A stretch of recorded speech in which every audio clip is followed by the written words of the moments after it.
Selamat pagi, saudara yang dikasih Tuhan. Kita jumpa lagi dalam renungan pagi GPD Bethesda Makassar.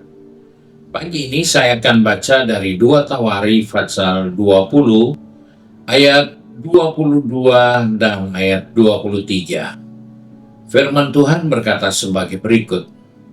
Ketika mereka mulai bersorak-sorai dan menyanyikan nyanyian pujian, dibuat Tuhanlah penghadangan terhadap Bani Amon dan Moab dan orang-orang pegunungan Seir yang hendak menyerang Yehuda sehingga mereka terpukul kalah. Lalu Bani Amon dan Bani Moab berdiri menantang penduduk gunung Seir hendak menumpas dan memunahkan mereka semua. Segera sesudah mereka membinasakan penduduk Seir, mereka saling bunuh-membunuh. Puji Tuhan, kita menjumpai suatu peristiwa yang terjadi atas umat Tuhan dengan cara Tuhan. Dalam kehidupan ini seringkali kita sudah punya banyak pengalaman dan punya banyak kesaksian bagaimana orang lain dipakai Tuhan untuk menolong sesamanya. Di mana kita bisa dengar ada orang-orang yang Tuhan siapkan untuk membuka jalan bagi suatu pelayanan, suatu kegiatan, suatu kebutuhan melalui orang-orang yang lain. Tetapi cara Tuhan tidak selalu bisa kita temukan dengan hal-hal seperti itu. Kembali kita menemukan cara Tuhan yang Alkitab mencatat di mana musuh orang Israel ternyata mereka saling berperang satu dengan lainnya. Ini suatu kondisi yang tidak pernah terpikirkan sebelumnya, bahwa musuh yang tadinya kompak mau menyerang Israel, di tengah jalan setelah mereka mengalahkan beberapa penghalang di hadapan mereka, akhirnya mereka dengan mereka sendiri saling membunuh. Ini hal yang luar biasa yang tidak mungkin terjadi dengan akal pikiran kita. Tapi di sini kita menemukan cara Tuhan yang dibuat atas doa dan permohonan dari umat Tuhan yang begitu bersungguh-sungguh mencari Tuhan. Di dalam keadaan yang begitu terjepit, mereka sepakat di bawah pimpinan Raja Yosafat. Mereka berdoa, mereka berpuasa, mereka mohon pertolongan Tuhan. Dan tentunya pemikiran mereka akan turun untuk berperang. Setelah berdoa dan puasa, mereka punya kekuatan untuk mengalahkan musuh. Tetapi Tuhan punya cara, tidak seperti yang biasa kita pikir, yang biasa kita alami. Karena Dia Tuhan, Dia buat selalu yang luar biasa. Apa yang terjadi? Musuh-musuh umat Tuhan, yaitu orang-orang Moab, orang Amon, dan orang Edom, yang di sini dikatakan mereka adalah suku Meunim. Mereka itu ternyata saling berperang satu dengan yang lain.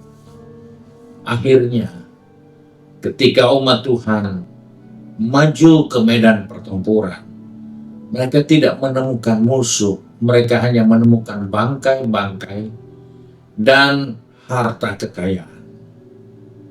Ketika Tuhan bekerja dengan caranya, kita akan melihat hal yang kita tidak pikirkan, yang tidak mungkin, itu menjadi sesuatu yang nyata di mata umat Israel. Mereka berpikir setelah mereka berpuasa, mereka tunggu perintah untuk siap berperang.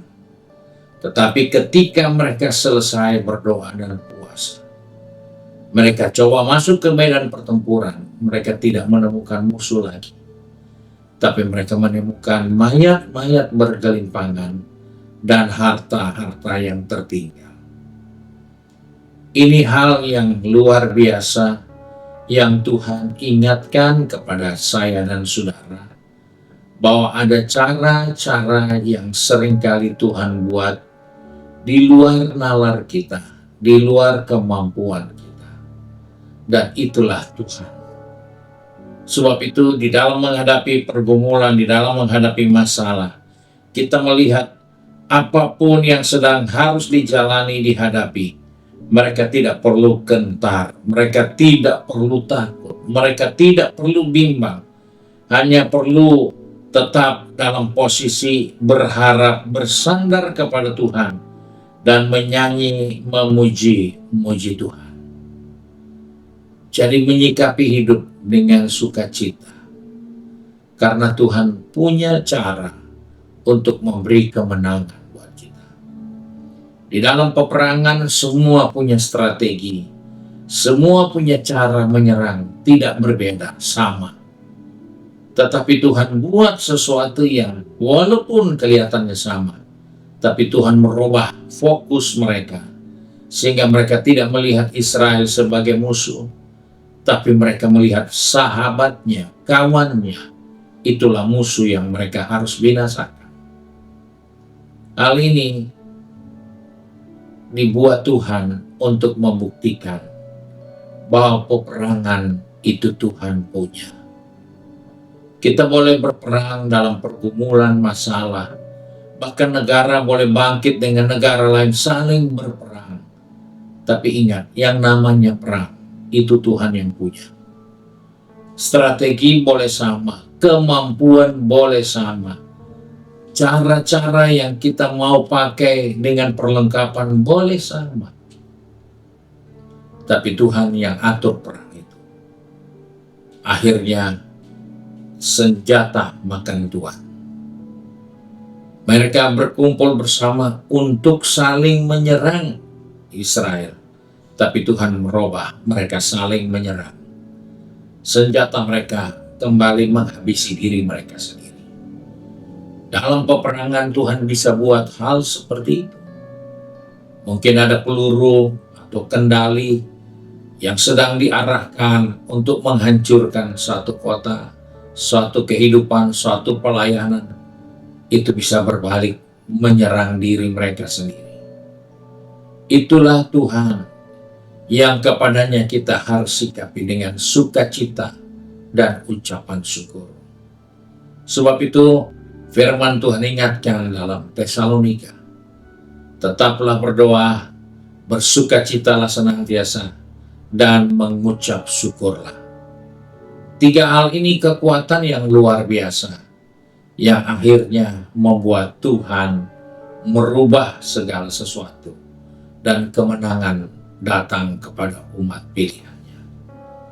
Kiranya Tuhan menolong kita, menyertai kita, dan memberi kekuatan kepada kita untuk tetap berdoa, tetap bersukacita, dan selalu mengucap syukur. Mari kita satu dalam doa.